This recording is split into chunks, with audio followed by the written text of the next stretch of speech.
ఇప్పుడు వీళ్ళందరూ మిగతా ద్వారకలో కృష్ణుడు వెళ్ళిపోయిన తర్వాత ఉన్న వాళ్ళ సంగతం ప్రభుజీ, ఇదంతా ప్రభాస క్షేత్రానికి వెళ్ళారని అట్లా చెప్పడం. ప్రభాస క్షేత్రానికి వెళ్ళారంటే కనుక శ్రీకృష్ణ భగవానుడికి అంతర్ధానం అవ్వలేదు, అంతర్ధానం అవ్వక ముందు జరిగినటువంటి విషయం చెప్తున్నారు. ఓకే. సో ప్రభాస కొంతమంది క్షేత్రానికి ద్వారకలో కొంతమంది ద్వారకలో ఉండిపోయారు. ఎవరైతే కనుక నిత్య సహచరులు ఎవరైతే ఉన్నారో వాళ్ళందరూ కూడా ద్వారకలోనే ఉండిపోయారు. శుద్ధ భక్తులు ఎవరైతే ఉన్నారో వాళ్ళందరూ ద్వారకలోనే ఉండిపోయారు అనమాట. సో ఎవరైతే కనుక దేవతల కింద దేవతల యొక్క పోస్టుల్లో నుంచి స్వామికి సేవ చేయడం కోసం వచ్చిన వాళ్ళు మాత్రమే ఈ యొక్క ప్రభాస క్షేత్రానికి వచ్చారండి. అంటే నిత్య సిద్ధులు మాత్రమే వచ్చారు ప్రభుజీ. నిత్య సిద్ధులు ద్వారకలో ఉండిపోయారు. సాధన సిద్ధుల్లో కూడా శుద్ధ భక్తులు ద్వారకలోనే ఉండిపోతారు. మిశ్రిత భక్తులు మాత్రమే ప్రభాస క్షేత్రానికి వచ్చారు, అందరూ రాలేదు. వసుదేవుడు, దేవకీ దేవి, ఇంకా అటువంటి వాళ్ళందరూ కూడా ఎవరు రాలేదు. ఎవరైతే మిశ్రిత భక్తులు ఎవరైతే ఉన్నారో వాళ్ళు మాత్రమే రావడం జరిగింది. హరే కృష్ణ. హరే కృష్ణ. వాళ్ళ వైఫ్స్ కూడా రారు, ఓన్లీ పురుషులు మాత్రమే వస్తారన్నమాట ఇక్కడ. తర్వాత వాటర్ వచ్చి మొత్తం ద్వారకని ముంచేస్తుందని చెప్తారు కదా. అవునండి, ఆ విషయం వాటర్ వచ్చి స్వామి అంతర్ధానము ఆ విషయాలు చెప్పుకుందాం మనం. కుదిరినంత వరకు కూడా ఎంతవరకు చెప్తారో చూద్దాము, ఎంతవరకు రివీల్ చేస్తారో సో మనం చూద్దామండి. Okay okay Hare Krishna. Hare Krishna. So 4వ అధ్యాయము, ఈ యొక్క అధ్యాయం పేరు విదురుడు మైత్రేయుని దరి చేరుట. సో శ్లోకం చూద్దాము. ఉద్ధవం వాచ అదతే తదనుజ్ఞాత భుక్త్వా పీత్వా చ వారుణీం తయా విభ్రంసిత జ్ఞాన దురుక్తైర్మర్మ పస్పృశు. తదనంతరము వారందరూ వృష్ణి భోజ వంశీయులు బ్రాహ్మణుల అనుమతిని బడసిన వారై ప్రసాద శేషమును భుజించిరి. దానితో పాటు వారుని మధువును సైతము త్రాగిరి. ఆ పానముచే వారు మతి తప్పి జ్ఞానహీనులై పరుష వాక్కులతో ఒండొండుర హృదయములను గాయపరచుకొనిరి. శశికళ మాతాజీ చదవండి. హరే కృష్ణ. హరే కృష్ణ ప్రభుజీ. భాష్యంపై జయశ్రీల ప్రభుపాదులు వారికి జై. ఉత్సవములందు బ్రాహ్మణులకు వైష్ణవులకు తృప్తి తీరగా భోజనం పెట్టిన పిమ్మట అదితి అనుజ్ఞపై ఆదిత్య దాత అన్నశేషమును గొనును. అదే విధముగా వృష్టి భోజ వంశజులు సైతము మర్యాద ప్రకారము బ్రాహ్మణుల నుండి అనుజ్ఞను గైకొని సిద్ధాన్నమును భుజించిరి. మదిరాపానము చేయుటకు క్షత్రియులు కొన్ని సందర్భములందు అనుమతింపబడుదు. ఆ రీతిగానే వారు బియ్యం నుండి తయారు చేయబడిన ఒక రకమగు తేలిక మధువును తాగిరి. అట్టి పానంచే వారు మతి తప్పి విచక్షణాహీనులైరు. వారెంత విచక్షణాహీనులైరనగా తమ వండర్ల సంబంధమును సైతము మర్చిపోయి హృదయ కుహరములను గాయపరచినటువంటి పరుషవాకులు ఒకరిపైన ఒకరు ప్రయోగించుకుని. తాగుడు ఎంతటి హానికరమైందనగా గొప్ప సంస్కృతి కలిగిన కుటుంబమైనను ఆ మత్తుచే ప్రభావితమై దాని యందు తమను తాము మర్చిపోవు. వృష్టి భోజ వంశస్థులు ఆ విధముగా తమను తాము మరవవలసిన వారు కాదు. అయినను భగవాని సంకల్పన అది సంభవించండి. ఆ విధముగా వారు ఒండర్ల యొక్క కర్కశ ప్రాయులేరు. హరే కృష్ణ ప్రభు. ధన్యవాదాలు. హరే కృష్ణ. సో ఎప్పుడైతే కనుక ఆ యొక్క బ్రాహ్మణులకి అదేవిధంగా వైష్ణవులకి వాళ్ళకి ఇవ్వాల్సినటువంటి దానాలు అదేవిధంగా ప్రసాదం అంతా కూడా ఇచ్చిన తర్వాత సో వాళ్ళ యొక్క బ్రాహ్మణుల యొక్క అనుజ్ఞతోటి వాళ్ళు ఏం చేశారంట, ఆ యొక్క ఆహార పదార్థాలని వాళ్ళు తీసుకున్నారనమాట. తీసుకున్న తర్వాత ఆహార పదార్థాలన్నీ కూడా తీసుకున్న తర్వాత ఎప్పుడైనా యజ్ఞం చేస్తే కనుక ఇది వరకు చేసేవారనమాట. సో ఈ యొక్క బియ్యంతో వారుణి అనేటువంటి ఆ యొక్క మత్తు పదార్థాన్ని తయారు చేసేవారు అనమాట. అది ఒక రకమైనటువంటి మధువు అనమాట. మధు అంటే కనుక లిక్కర్ అనమాట.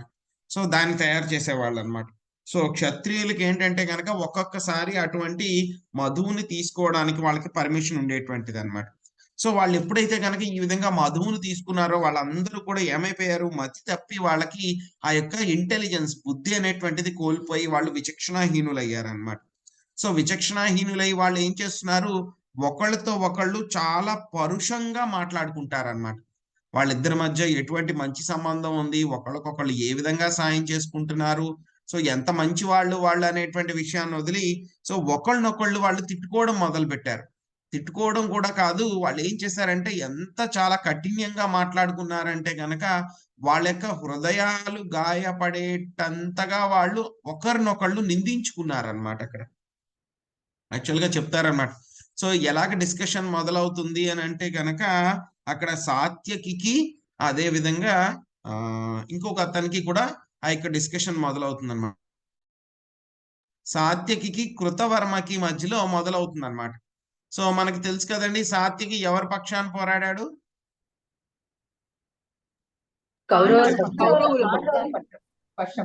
సాత్యకి ఎవరి పక్షాన్ని పోరాడాడు, పాండవుల పక్షాన్ని పోరాడాడు సాత్యకి. కృతవర్మ సో కృతవర్మ కౌరవుల పక్షాన్ని పోరాడాడు అనమాట. సో సాత్యకి పాండవుల పక్షాన్ని పోరాడాడు. సో ఏమైపోయింది, యుద్ధం తర్వాత కృతవర్మ అదే విధంగా సాత్యకి వాళ్ళు ఏం చేశారు, మళ్ళీ ద్వారకకు వచ్చేసారు వాళ్ళు. కానీ ఏమైపోయింది, ఆ ఫీలింగ్స్ అనేవి కొంచెం ఉండిపోయినాయి అనమాట కృతవర్మ పట్ల సాత్యకి పట్ల కృతవర్మకు కూడా. సో ఎప్పుడైతే కనుక ఈ విధంగా వాళ్ళు మద్యం తాగారో, తాగిన తర్వాత ఏమైంది, వాళ్ళు వీళ్ళిద్దరి మధ్య కూడా ముందు డిస్కషన్ మొదలవుతుంది అనమాట. నువ్వు అలా చేసావు, నువ్వు ఇలా చేసావు అని చెప్పి అనుకోవడం మొదలు పెడతారనమాట. సో ఒకళ్ళొకళ్ళు చాలా పారుషంగా మాట్లాడుకుంటారనమాట. నువ్వు యుద్ధంలో అలా చేసావు అని చెప్పి, ఇలా చేసావు అని మాట్లాడుకుంటారు. అదేవిధంగా కృతవర్మని ఏంటంటే కనుక ఒక వ్యక్తి ఆల్మోస్ట్ చనిపోయే స్థాయి దాకా తీసుకుని వచ్చేస్తారనమాట, అంతలా చనిపోతారనమాట. సో అప్పుడు మళ్ళీ ఆయన రక్షించబడి ఎలాగోలాగా మళ్ళీ ఎవరైతే వ్యక్తి ఉన్నారో ఆయన చంపేస్తారనమాట ఎవరు, సాత్యకి. సో ఆ విషయాన్ని గుర్తు చేస్తారు, నువ్వేం పెద్ద వీరుడివేం కాదు, ఆల్మోస్ట్ చనిపోయావు నువ్వు పలానా వ్యక్తి చేతుల్లోనూ, ఏదో దేవుడి దయ ఉండడం వల్ల జస్ట్ నువ్వు బతికావు అని చెప్పేసి అలాగ ఒకళ్ళనొకళ్ళు చాలా పరుషంగా మాట్లాడుకుంటారు. సో ఎప్పుడైతే వీళ్ళిద్దరి మధ్య డిస్కషన్ జరిగిందో అక్కడ ఉండేటువంటి మిగతా వాళ్ళందరూ కూడా సైడ్స్ తీసుకుంటారు. కొంతమంది ఏమో కృతవర్మ, కొంతమంది ఏమో ఆ యొక్క సాత్యకి, వాళ్ళిద్దరి మధ్య ఈ విధంగా. ఇవే కాకుండా మళ్ళీ వాళ్ళ పర్సనల్ డిస్కషన్స్ లో కూడా వెళ్ళిపోతారు అనమాట వాళ్ళు. సో వాళ్ళు ఒకళ్ళనొకళ్ళు మాట్లాడుకుని ఈ విధంగా ఒకళ్ళనొకళ్ళు తిట్టుకొని ఒకళ్ళనొకళ్ళు నిందించుకుని చాలా చాలా కఠినంగా మాట్లాడుకుంటారనమాట. సో ఎవరైనా ఒక దెబ్బ కొట్టినా సరే ఏమైపోతుంది, కాసేపటికి నొప్పి తగ్గిపోతుంది అనమాట. కానీ ఎవరైనా సరే నలుగురిలో మనల్ని మనసు బాధపడేలాగా చాలా కఠినంగా మాట్లాడారు అనుకోండి, ఆ దెబ్బ అనేటువంటిది, ఆ మాట అనేటువంటిది చాలా మనసులో గుచ్చుకుపోయిందంటే చాలా బాధ కలుగుతుంది అనమాట. ఆ బాధ పోవడం అనేటువంటిది చాలా చాలా కష్టం అనమాట. ఆ విధంగా అక్కడ ఉన్నటువంటి వాళ్ళు వీళ్ళందరూ కూడా ఏంటంటే కనుక ఒకళ్ళనొకళ్ళు ఆ విధంగా చాలా నిందించేసుకుంటారనమాట. ఎందుకంటే వాళ్ళు ఆ మద్యం తాగినటువంటి మత్తులో వాళ్ళకి తెలియట్లేదు అనమాట, వాళ్ళకి విచక్షణ అంతా కోల్పోయారనమాట. సో యాక్చువల్గా వాళ్ళు ఆ విధంగా చేయాల్సినటువంటి పద్ధతి కాదు, ఛాన్స్ లేదనమాట. కానీ ఏంటంటే అదంతా కూడా భగవంతుడి యొక్క సంకల్పం వల్లనే జరుగుతుంది అనమాట. యాక్చువల్గా అప్పటికి ఆ యొక్క సీన్ జరిగేటప్పటికి కృష్ణుడు బలరాముడు కూడా అక్కడే ఉంటారనమాట. ఓకే, తర్వాత ఏం చెప్తున్నారు చూద్దాం. తేషాం మైరేయ దోషేణ విషమీకృత చేతసాం నిమ్లోచతీరవాసి ద్వేణుమానివ మర్దనం. ఏ విధముగా వెదురు పొదల రాపిడిచే వినాశము కలుగుచుండునో అదే విధముగా సంధ్యా సమయమున మత్తు యొక్క రోషముల అంతఃప్రక్రియ చే వారి చిత్తములు సమతుల్యతను కోల్పోవగా వినాశము సంభవించెను. హరే కృష్ణ. ఇంకెవరు చదవలేదండి? సుబ్రహ్మణ్య ప్రభుజీ చదవండి.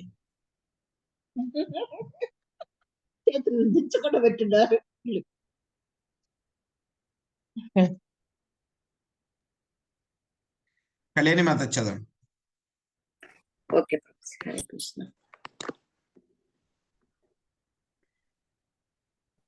భాష్యము బై శ్రీల ప్రభుపాద్కి జై. అరణ్యమునందు అగ్ని యొక్క అవసరము ఏర్పడినప్పుడు భగవత్ సంకల్పముచే అది వెదురు పొదల రాపిడి కారణముగా సంభవించుచుండను. అదే విధముగా యదువంశీయులందరూ భగవత్ సంకల్పమున స్వవినాశ విధానము ద్వారా నాశనము నొందిరి. మానవ యత్నముచే అరణ్య అంతర్భాగమున అగ్ని ప్రజ్వరిల్లుటకు అవకాశము లేనట్లుగా స్వయం శ్రీకృష్ణుని చేతనే రక్షించబడి యదువంశీలను నశింపచేసే శక్తి విశ్వమందు ఏదీనూ లేదు. కాని వారు ఆ విధముగా నశింపవలనని భగవానుడు కోరి ఉండెను. తదను జ్ఞాత అనే పదముతో సూచింపబడినట్లుగా వారు ఆ విధముగా అతని ఆదేశమును మన్నించిరి. Hare Krishna Prabhuji. Hare Krishna. Thank you. Hare Krishna. So ఎవరైతే భక్తులు ఎవరైతే ఉన్నారో, యొక్క యాదవులు ఎవరైతే ఉన్నారో వాళ్ళందరూ కూడాను వాళ్ళని ఎవరైనా ఏమైనా నాశనం చెయ్యాలి అంటే గనక ఎవరి వల్ల కూడా కాదనమాట. ఎందుకంటే గనక వాళ్ళందరూ కూడా శ్రీకృష్ణ భగవానుడి యొక్క రక్షణలో ఉన్నారనమాట. ఎవ్వరు కూడా ఏమీ చేయలేరు. సో కానీ ఈ జరిగేటువంటి విషయం ఏదైతే ఉందో అదంతా కూడా శ్రీకృష్ణ భగవానుడి యొక్క సంకల్పం వల్లనే ఇదంతా కూడా జరుగుతూ ఉంది. సో ఆయన యొక్క సంకల్పం ప్రకారమే ఈ యొక్క ఎవరైతే యాదవులు ఉన్నారో వాళ్ళందరూ కూడా నడుచుకుంటున్నారు. సో మనం చూస్తాం ఒక్కొక్కసారి అడవుల్లో ఈ యొక్క ఫారెస్ట్ ఫైర్స్ అన్నమాట వస్తూ ఉంటాయి అన్నమాట. సో ఎవరు కావాలని చెప్పి నిప్పు పెట్టరు వాటిని, కానీ అవి వాటంతట అవే పుడుతూ ఉంటాయి. ఎలా పుడతాయి అంటే గనక 2 వెదురు కొమ్మలు ఏవైతే ఉంటాయో అవి ఒకదానితో ఒకటి గాలి వల్ల రాసుకుంటాయి. అవి ఆ రాసుకోవడం మూలంగా రెండిట్ల మధ్య ఉండేటువంటి ఘర్షణ మూలంగా ఏమవుతుంది, ఆ యొక్క నిప్పు అనేటువంటిది రాజుకుని మెల్లమెల్లగా అది పెద్దదయ్యి మొత్తం ఆ యొక్క అరణ్యాన్ని అంతటిని కూడా దహించి వేస్తూ ఉంటుంది అనమాట. ఒక్కొక్కసారి వాటిని ఆర్పడం అనేటువంటిది చాలా కష్టం అన్నమాట. ఏవో మనం ఎంత నీళ్లు పోసినా సరే ఆగవు. మళ్ళీ వాన పడితేనే, లేకపోతే గనక దానంతటా అదే అవి నాశనం ఏదైతే గనక ఆ యొక్క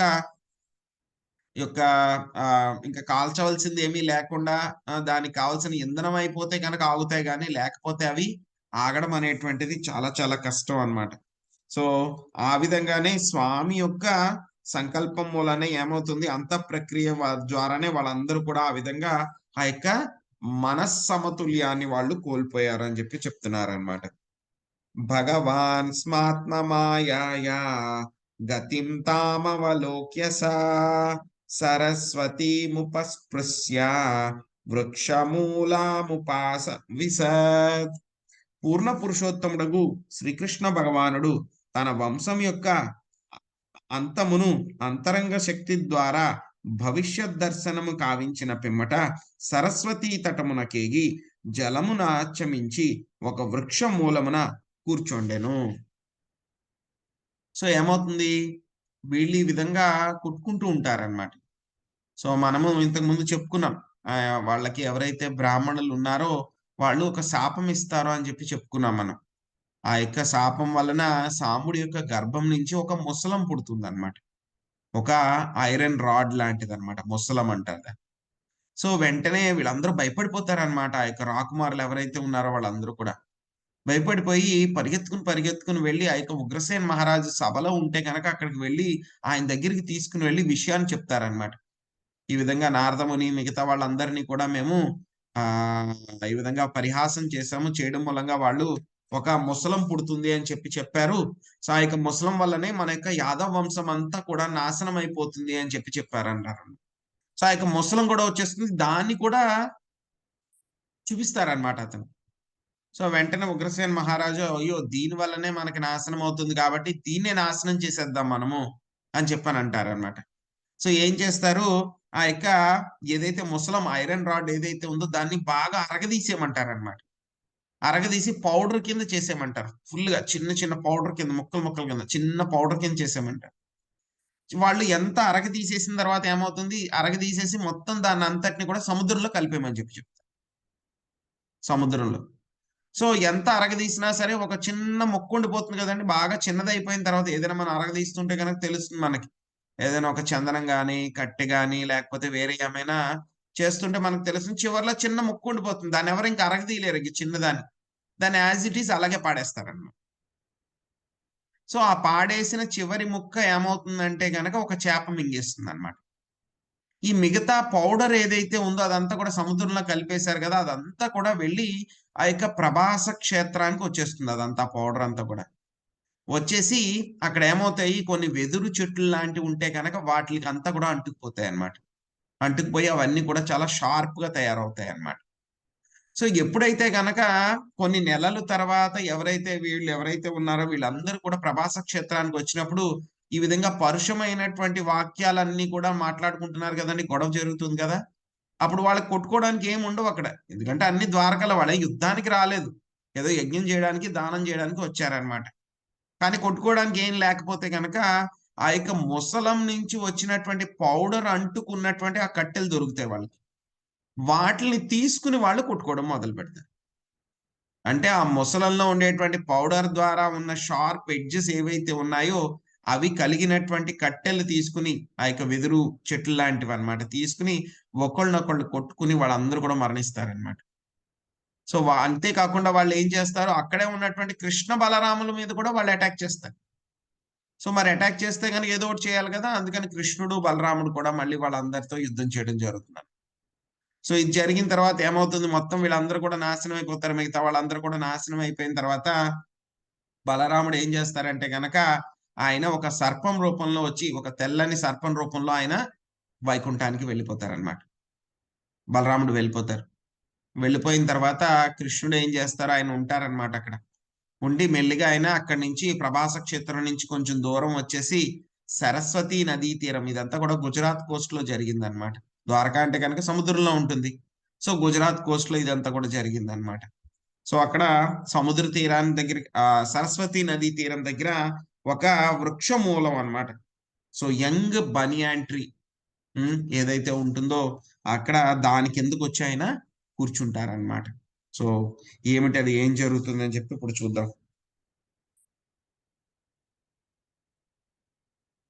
సో ఇది భాష్యం చదవలేదు కదండి మనం, 3వ శ్లోకంది చదవలేదు ప్రభుజీ. చదవలేదు ప్రభుజీ. చదవలేదు ప్రభుజీ. సో పూర్ణ పురుషోత్తముడు అయినటువంటి శ్రీకృష్ణ భగవానుడు తన వంశం యొక్క అంతమును అంతరంగ శక్తి ద్వారా భవిష్యత్ దర్శనమును కావించిన పిమ్మట సరస్వతీ నదీ తటమునకేగి జలమును ఆచమించి ఒక వృక్ష మూలమున కూర్చుండెను. హరే కృష్ణ. ఎవరు చదువుతారండి? నేను చదువుతా ప్రభుజీ. ఎస్ చదవండి మాతాజీ. హరే కృష్ణ. కృష్ణ కృపామూర్తి శీల ప్రభుపాదికి జై. భాష్యము. పైన పేర్కొనబడిన యదు భోజ వంశముల కర్మలన్నీ శ్రీకృష్ణ భగవానుని ఆంతరింగ శక్తి ద్వారానే నిర్వహించబడినవి. తవ అవతార కార్యము ముగిసిన పిమ్మట వారి లోకములకు భగవానుడు పంపగోరి ఉండిటియే అందరకు కారణము. వారందరూ ఆ దేవదేవుని పుత్రులు మనములు అయి ఉండిరి. అతని పితృవాత్సల్యము ద్వారా పూర్ణ రక్షణము నొసగబడి ఉండిరి. భగవానుని సన్నిధి అందే వారు ఏ విధముగా నశింపందు సమాధానముగా నొసగబడినది. అది ఏమనగా సమస్తము స్వయము భగవానునితో స్వయాత్మ మాయగా నిర్వహింపబడినది. భగవానుని వంశములు అతని ప్రధాన విస్తారముల అవతారములు లేక స్వర్గలోకమునందరి దేవతల అవతారము అయి ఉండేది. కనుకనే తన నిష్క్రమణమునకు పూర్వము భగవానుడు వారికి తన అంతరంగ శక్తి ద్వారా పరిచెను. తమ లోకములు పంపబడుటకు పూర్వము వారు ప్రభాస తీర్థములకు పంపబడేది. అచ్చట వారు పుణ్యకర్మలను ఆచరించిరి. తమ తనివి తీరినట్లుగా ఆహారమును గాని మధువును గాని త్రాగిరి. ఆ పిదపనే వారు తమ లోకములకు పంపబడినట్లుగా ఏర్పాట్లు జరిగాను. శక్తి పూర్ణమగు యదివంశము ఇక ప్రపంచములో లేదని ఇతరులు గావించగలిగినట్లుగా ఆ రీతిగానే ఏర్పరచబడిన జరిగినటువంటి సంఘటనలు పరంపర శ్రీకృష్ణుని ద్వారానే ఏర్పాటు చేయబడినదని సూచించడి. గడిచిన శ్లోకమునంది అనుజ్ఞాత అను పదము భగవద్భరితమైన భగవానుని ఆ విశేష లీలలు బాహ్య శక్తి భౌతిక ప్రకృతి యొక్క వ్యక్తీకరణములు కావు. అదే అంతరంగ శక్తి యొక్క అట్టి ప్రదర్శనమై నిత్యమై ఉన్నది. అనగా యదు భోజవంశములు తప్పతాగిన స్థితిలో సాధారణ భాతృఘాతక యుద్ధమునందు మరణించిరి. ఎవ్వరూ భావించరాదు. ఆ ఘటనలన్నీ మాయాజాల ప్రదర్శనలని శ్రీ జీవ గోస్వామి వ్యాఖ్యానించిరి. హరే కృష్ణ ప్రభుజీ. ధన్యవాద ప్రణామాలు. హరే కృష్ణ మాతాజీ. సో మనం ఇంతకు ముందే చెప్పుకున్నాం, ఇదంతా కూడా శ్రీకృష్ణ భగవానుడు చేసినటువంటి అరేంజ్మెంట్ అన్నమాట. ఎవరైతే కనుక దేవతా లోకాల నుంచి వచ్చారో వాళ్ళందరికీ కూడా ఇంకా వెళ్ళిపోయే ముందు ఏం చేశారు, స్వామి ఒక ఫీస్ట్ అరేంజ్ చేశారనమాట. సో వాళ్ళందరికీ కూడా ఒక పార్టీ లాంటిది అనమాట. సో అందులో వాళ్ళందరూ కూడా దానాలు చేసి ఏం చేశారు, వాళ్ళకి కావాల్సినటువంటి సంపూర్ణంగా వాళ్ళ ఆహారాన్ని తిని, అదే విధంగా మధు అంతా కూడా తీసుకుని వాళ్ళు ఆ తర్వాత స్వామి ఏ విధంగా అయితే కోరుకున్నారో వాళ్ళు ఒకళ్ళనొకళ్ళు వాళ్ళు సంహరించుకుని వాళ్ళు వాళ్ళ యొక్క లోకానికి వెళ్ళిపోయారనమాట వాళ్ళందరూ కూడా. సో ఇదంతా కూడా ఎలా జరిగింది అంటే గనక ఏదో భౌతిక ప్రకృతి ద్వారా, సో మాయ ద్వారా అంతా జరిగింది అని అనుకోకూడదు. మనం బయట చూసేటువంటి గొడవలు ఏవైతే ఉంటాయో వాటి వల్ల జరుగుతున్నాయని చెప్పని అనుకోకూడదు అనమాట.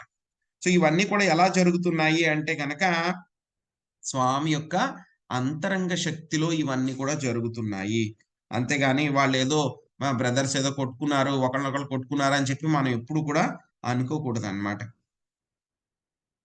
సో స్వామి ఏం చేశారు, వెళ్ళిపోయే ముందు అందరినీ కూడా వాళ్ళ వాళ్ళ యొక్క గమ్యస్థానాలకి ఆయన పంపించారనమాట. ప్రభుజీ, చెప్పండి. అప్పుడు ఈయన ప్రభాస్ క్షేత్రం పోయి అక్కడ ఆయన ఇది నిర్యాణం చేశారంటే అప్పుడు దానికి ముందు ఇదంతా పోయేసిందా, ద్వారకంతా మునిగిపోయిందా? ఇంకా మునగలేదు మాతాజీ. అయినా కూడా ఏమవుతుందంటే అందుకనే ఆయన ప్రభాస్ క్షేత్రానికి వెళ్ళిపోయారా? చెప్తాను మాతాజీ. ఏమవుతుందంటే కనుక సో ఈ విధంగా వీళ్ళందరూ కూడా ఒకళ్ళనొకళ్ళు సంహరించేసుకున్నారు కదా.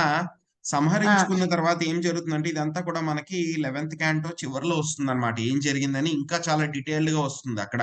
సో ఇక్కడైతే గనక మనకి బ్రీఫ్ గా ఉద్ధవుడు చెప్పి వదిలేశారనమాట. సో అక్కడ ఏమవుతుందంటే గనక ఎప్పుడైతే గనక స్వామి వీళ్ళందరినీ కూడా సంహరించిన తర్వాత బలరాముడు వెళ్ళిపోతారని చెప్పి మనం చెప్పుకున్నాము ఇప్పుడే.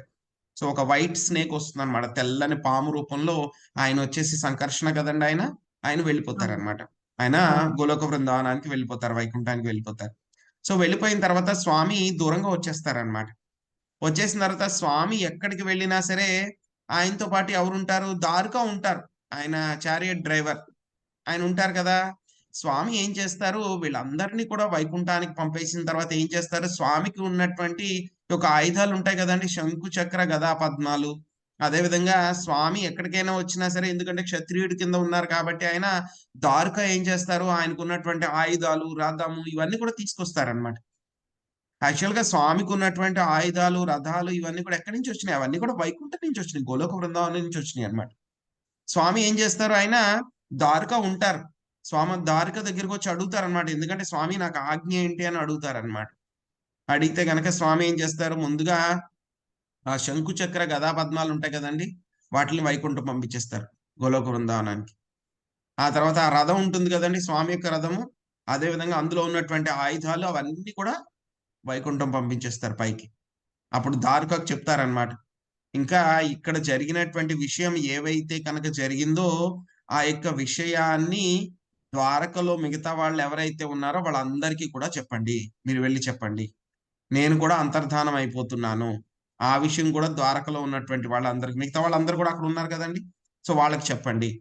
సో నేను అంతర్ధానం అయిపోయిన తర్వాత, యాక్చువల్గా నాకు సరిగ్గా అంతర్ధానం అయిపోయిన తర్వాత ఎప్పుడైతే కనుక వాళ్ళని వెంటనే ద్వారక వదిలిపెట్టి అక్కడి నుంచి వచ్చేయమని చెప్పండి. ఎందుకంటే గనక పలానా రోజు పలానా టైంకి మొత్తం సముద్రుడు వచ్చేసి ద్వారక అంతా కూడా ముంచేస్తాడు. ద్వారక అనేటువంటిది పూర్తిగా, ఎందుకంటే ఇది వరకు సముద్రుడి దగ్గర నుంచి తీసుకున్నారు స్వామి ఆ ల్యాండ్, మళ్ళీ సముద్రుడికి ఇచ్చేస్తున్నాను నేను. కాబట్టి మీరందరూ కూడా ఎవరైతే ద్వారకలో ఉన్నారో వాళ్ళందరినీ కూడా ద్వారక నుంచి మెయిన్ ల్యాండ్కి వచ్చేయమని చెప్పి స్వామి చెప్తారనమాట. సో దారుకాకి ఇన్స్ట్రక్షన్ ఇచ్చి పంపించేస్తారు ఆయన.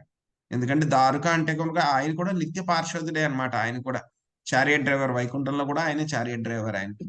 సో ఈ విషయాన్ని చెప్పడానికి ఎవరో ఒకళ్ళు ఉండారు కాబట్టి ఆయనకి రథం ఉండదు, ఇప్పుడు నడుచుకుని వెళ్ళమంటారు, ఎందుకంటే రథాన్ని పంపించేస్తారు ఆయన వైకుంఠానికి. సో దారుక వదలలేక శ్రీకృష్ణ భగవాను వదిలిపెట్టి మళ్ళీ ద్వారకకి వెళ్ళి ఒక విషయాన్ని చెప్తారనమాట. చెప్తే కనుక ఏమవుతుంది, వసుదేవుడు అదేవిధంగా దేవకీదేవి వెంటనే యొక్క విషయాన్ని ఎప్పుడైతే విన్నారో వాళ్ళు మూర్ఛపోయి వాళ్ళు చనిపోతారనమాట. అదేవిధంగా కొంతమంది శ్రీకృష్ణు యొక్క రాణులు ఎవరైతే ఉంటారో కొంతమంది వాళ్ళు స్వామిని తలుచుకుంటూ వాళ్ళు ప్రాయోపవేశం చేసేస్తారనమాట. సో కొంతమంది రాణులు ఎవరైతే కనుక ఉన్నారో అప్పటికి అర్జునుడు అక్కడే ఉంటారు. యాక్చువల్గా ఈ యొక్క విషయం జరిగేటప్పటికి ప్రభాస క్షేత్రంలో వీళ్ళందరూ కూడా ఉంటారు, అర్జునుడు అక్కడే ఉంటారు. ఇక్కడ ద్వారకలో ఉంటారన్నమాట ఇక సన్నివేశం జరిగేటప్పుడు. ఎందుకంటే మనం ఫస్ట్ క్యాంటోలో తెలుసుకున్నాం. సో అంతా జరిగిపోయిన తర్వాత అర్జునుడు ధర్మరాజు పర్మిషన్ తీసుకుని నేను కొన్ని రోజులు ద్వారకలో ఉంటాను, శ్రీకృష్ణుడితో ఉంటాను అని చెప్పేసి వస్తారు. ఈ విషయం గుర్తుందండి ఎవరికైనా? అవును ప్రభుజీ, అవును వస్తారు, తెలుసు. సో ఈ విషయం అప్పుడు చర్చించుకున్నాం. సో ఈ యొక్క యదువంశం అంతా కూడా నాశనం అయిపోయినప్పుడు ప్రభాస క్షేత్రానికి అర్జునుడు వెళ్ళరు కానీ ద్వారకలో ఉంటారు ఆయన. కానీ ఎప్పుడైతే కనుక ద్వారకా వచ్చి ఈ యొక్క విషయం ఇలా జరిగింది అని చెప్పేసి అందరికి కూడా చెప్తారు కదండి, అప్పుడు అర్జునుడు కూడా అక్కడే ఉంటారన్నమాట. సో కానీ ఏంటంటే కనుక వాళ్ళందరూ కూడా వసుదేవుడు వీళ్ళందరూ కూడా మొత్తం చనిపోయిన తర్వాత మళ్ళీ వాళ్ళందరికీ కూడా అంత్యకార్యాలు అవన్నీ కూడా మళ్ళీ అర్జునుడే చేస్తారనమాట. అంత్యక్రియలన్నీ కూడా అది కూడా అర్జునుడికి ఆర్డర్ అన్నమాట, అవన్నీ కూడా చేయమని చెప్పేసి. సో అంత్యక్రియలు చేసిన తర్వాత అక్కడ ఎవరైతే కనుక ఇంకా మిగతా వాళ్ళు కొంతమంది శ్రీకృష్ణు యొక్క భార్యలు కూడా చనిపోతారు, కొంతమంది ఉంటారన్నమాట ఇంకా వాళ్ళు. సో సత్యభామాదేవి కూడా చనిపోరు, ఆ విధంగా ఆవిడ కూడా వస్తారనమాట. వీళ్ళందరినీ కూడా తీసుకుని అర్జునుడు వాళ్ళ యొక్క నగలు ఏవైతే కనుక కుదిరినటువంటి వస్తువులు ఏవైతే ఉన్నాయో వాటిలన్నిటిని కూడా తీసుకుని ఆయన వీళ్ళందరినీ ఎక్కడికి ప్రభాస క్షేత్రానికి వచ్చి మళ్ళీ వీళ్ళందరినీ కూడా హస్తినాపురం తీసుకుని వెళ్దామని చెప్పేసి వాళ్ళకి రక్షణ ఇవ్వాలని చెప్పి అర్జునుడు వాళ్ళందరినీ కూడా తీసుకొస్తారనమాట. సో ఆ తర్వాత ఏమవుతుంది, అలా తీసుకొస్తూ ఉంటే మధ్యలో కొంతమంది ఆటవిక జాతుల వాళ్ళు అర్జునుడిని అటాక్ చేస్తారనమాట. చేసి కొంతమంది ఒక స్త్రీలని ఆ యొక్క నగల్ని అన్నిటినీ కూడా వాళ్ళు తీసుకుని వెళ్ళిపోవడం జరుగుతుంది అనమాట. కొంతమంది సత్యభామ ఇలాంటి వాళ్ళు ఎవరైతే ఉన్నారో వాళ్ళందరూ కూడా కొంతమంది హిమాలయాస్కి వెళ్ళి స్వామి మీద ధ్యానం చేసుకుంటూ మేము మా జీవితాలను వదిలిపెడతామని కొంతమంది అక్కడికి వెళ్ళిపోతారనమాట. ఇంకా మిగిలిన వాళ్ళు ఎవరైతే ఉన్నారో వాళ్ళందరినీ కూడా అర్జునుడు తీసుకుని వెళ్ళి మధురలో వాళ్ళందరినీ కూడా కూర్చోబెట్టి అప్పుడు మళ్ళీ ఆయనకి మనం ఫస్ట్ క్యాంటోలో చెప్పుకున్నాం, ధర్మరాజుకి ఆయన యుధిష్ఠిర్ మహారాజుకి కొన్ని అశుభ శకునాలు అన్ని వచ్చినవి. సో అవన్నీ కూడా అయిన తర్వాత మళ్ళీ అర్జునుడు చాలా ఏడుస్తూ వస్తూ ఉంటాడు, ఏం మాట్లాడ్డా ఆయన. ధర్మరాజు రకరకాలుగా ప్రశ్నిస్తారు ఆయన్ని. సో ఏం జరిగింది, నువ్వు ఎవరికైనా రక్షణ ఇవ్వలేకపోయావా, నీ మాటను నిలబెట్టుకోలేకపోయావా, యుద్ధంలో ఓడిపోయావా అని చెప్పి రకరకాల ప్రశ్నలు అడిగి చివరిలో మన యొక్క యదువంశానికి ఏమైనా అయ్యిందా, కృష్ణుడికి ఏమన్నా అయిందా అని అడుగుతారు కదండి. సో ఈ విషయాలన్నీ కూడా జరిగిన తర్వాత అప్పుడు యుధిష్ఠిర్ మహారాజ్ దగ్గరికి అర్జునుడు వస్తారనమాట. సో ఇవన్నీ కూడా జరుగుతాయి, ఇవన్నీ కూడా మనకి ఫస్ట్ క్యాంటోలో చెప్పరు, ఇవన్నీ కూడా 11th క్యాంటో చివరిలో వస్తాయి అన్నమాట మనకి అంతా కూడా. సో ఆ విషయాలన్నీ కూడా మనకి అంటే డిస్కషన్ మీరు అడిగారని చెప్పి ఇక్కడ చర్చించుకున్నాము. సో బట్ ఏంటంటే కనుక ఇవన్నీ కూడా 11th క్యాంటో చివరిలో వస్తాయి. 3rd క్యాంటోలో కూడా మనకి విదురుడికి కూడా డీటెయిల్ గా చెప్పలేదు ఈయన, ఉద్ధవుడు పైన అలా చెప్పేసి వెళ్ళిపోయారనమాట.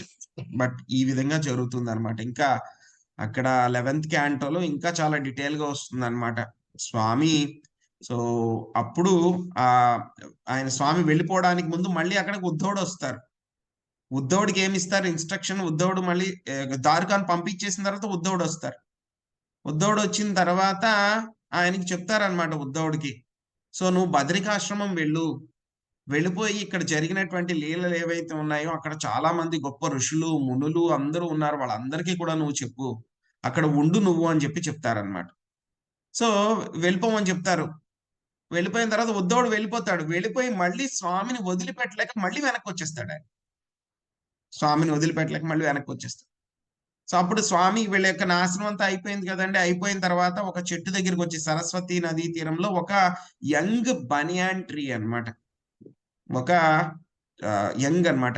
బనియాన్ ట్రీ అంటే చాలా కొన్ని వేల సంవత్సరాలు బతుకుతుంది అనమాట, రావి చెట్టు, మనం అశ్వత్థ వృక్షం అన్నమాట. సో ఆ యొక్క వృక్షం కింద చిన్నది లేతగా ఉన్నటువంటి వృక్షం కింద స్వామి కూర్చుంటారు. దాని ఇండికేషన్ ఏంటంటే కనుక ఈ మనం ఉన్నటువంటి యొక్క భౌతిక ప్రపంచం చాలా యంగ్ గా ఉంది అని చెప్పి చెప్పడానికి అన్నమాట. సో చిన్న ప్రపంచం అని చెప్పి చెప్పడానికి. సో అప్పుడు ఉద్ధవుడు వచ్చి కూర్చుంటే కనుక స్వామి అప్పుడు ఉద్ధవుడికి మొత్తం అర్జునుడికి ఏదైతే కనుక జ్ఞానబోధ చేశారో అవంతా కూడా మళ్ళీ ఉద్ధవుడికి చెప్తారనమాట.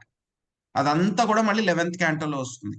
దాన్ని ఏమంటారు, ఉద్ధవ గీత అని అంటారు అనమాట. అర్జునుడికి చెప్పినటువంటి జ్ఞానం కన్నా కూడా ఇంకా చాలా డీటెయిల్డ్ గా అన్ని విషయాలు చెప్తారన్నమాట. సో ఉద్ధవుడికి చెప్పేటప్పుడే అక్కడికి స్వామి యొక్క కరుణతోటి పర్మిషన్ తోటి మైత్రేయ ముని కూడా అక్కడికే వస్తారు. ఈ ఉద్ధవుడు శ్రీకృష్ణ భగవానుడు ఏవైతే కనుక మాట్లాడుకుంటున్నారో అవన్నీ కూడా మైత్రేయ ముని వింటారనమాట. ఈ ఇన్సిడెంట్ అయిపోయిన తర్వాత ఈ ఉద్ధవుడును మైత్రేయుడు ఇద్దరు వెళ్ళిపోయిన తర్వాత శ్రీకృష్ణ భగవానుడి యొక్క అంతర్ధానం అయిపోతుంది. ఆయన అంతర్ధానం అయిపోయి ఆయన వెళ్ళిపోతారనమాట గోలోక బృందావనానికి. సో అది చాలా వండర్ఫుల్ గా ఉంటుంది. సో ఆయన వెళ్ళిపోయిన తర్వాత మళ్ళీ ఉద్ధవుడేమో ఇలాగ వచ్చేస్తూ ఉంటే కనుక అప్పుడు మైత్రేయుడికి కలుస్తారనమాట. ఎవరు? ఉద్ధవుడు. ఉద్ధవుడికి విదురుడికి ఉద్ధవుడు కలుస్తారనమాట. అప్పుడు ఉద్ధవుణ్ణి విదురుడన్ని అడుగుతారనమాట. సో మైత్రేయముని కృష్ణుడిని కలిసిన తర్వాత ఆయన హరిద్వార్ వెళ్ళిపోతారనమాట.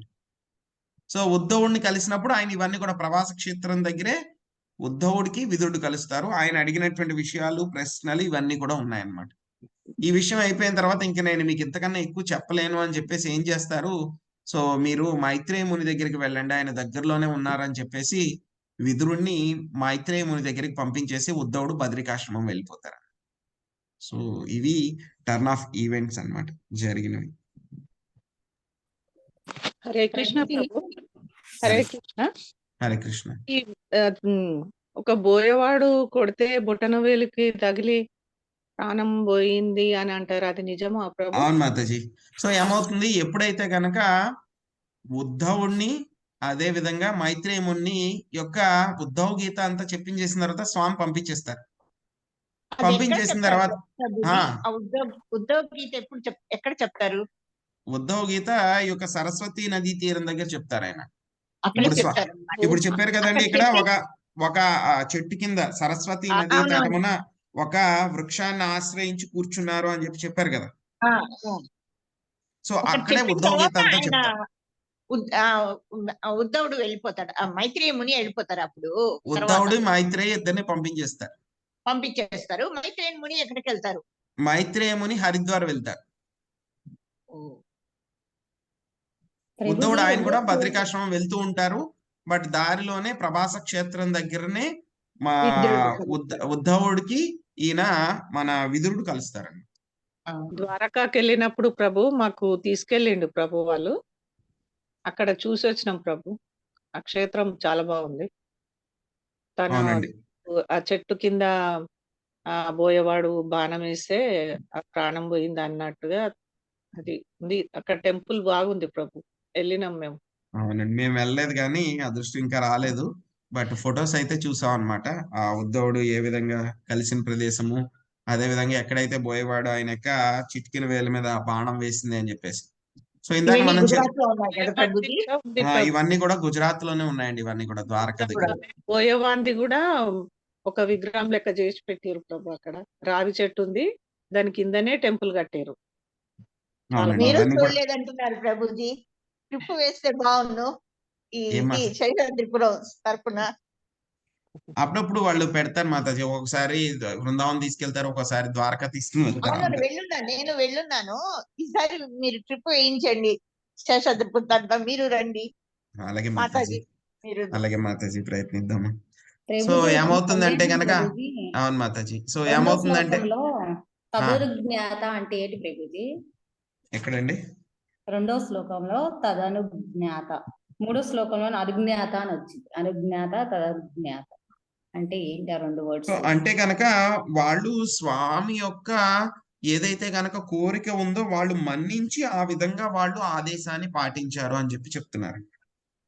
తత్ అనుజ్ఞాత, ఆ విధంగా స్వామి యొక్క అనుజ్ఞ అంటే కనుక స్వామి ఏదైతే కోరుకున్నారో అది చేశారు, ఆజ్ఞ ఇచ్చారో దాన్ని చేశారు అన్నట్టు. అనుజ్ఞాత అంటే స్వామి యొక్క ఆజ్ఞని వాళ్ళు పాటించారు అన్నట్టు. ఓకే ప్రభుజీ. హరే కృష్ణ. హరే కృష్ణ గురుజీ. ప్రభాస క్షేత్రం అంటే ఇప్పుడు ఎక్కడ ఉంది ప్రభుజీ? గుజరాత్ లో ఉందండి. గుజరాత్ లో సీ కోస్ట్ లో ఉంటుంది అన్నమాట, సముద్ర తీరం దగ్గర. అక్కడనే పాండవులు ఇది పూజ చేసిన శివలింగాలు కూడా ఉంటాయంటారు. ఇంకా నాకు అంటే ఆ క్షేత్రం గురించి ఎక్కువ నాకు తెలియదండి. ఇంకా అదే నది లోపలికి వెళ్ళిపోతుందంట సాయంకాలం అయితే. మార్నింగ్ అయితే నది నుంచి శివలింగం మనం పూజ చేసుకోవచ్చు అంట. అట్లా చెప్తారు. అవునండి, అవును. హరే కృష్ణ. సో మళ్ళీ ఇంకా మనం దండ ప్రణామం. హరే కృష్ణ. కొంచెం పన్నుపోటుగా ఉండి ఇక చదవలేదు ప్రభుజీ. పర్లేదు మాతాజీ, రేపు ఫస్ట్ మీకే చదవడానికి ఛాన్స్ ఇస్తాం మాతాజీ. No problem. అలాగే ప్రభు. హరే నీకు కృష్ణ. ఇంటున్నాను కానీ ఇంకా చదవ. అలాగే మాతాజీ, రేపు చౌదరి గాని ఫస్ట్ మీకే ఛాన్స్. అది అక్షంతలు కూడా ప్రభుజీ చేశారు దీనికి. అదే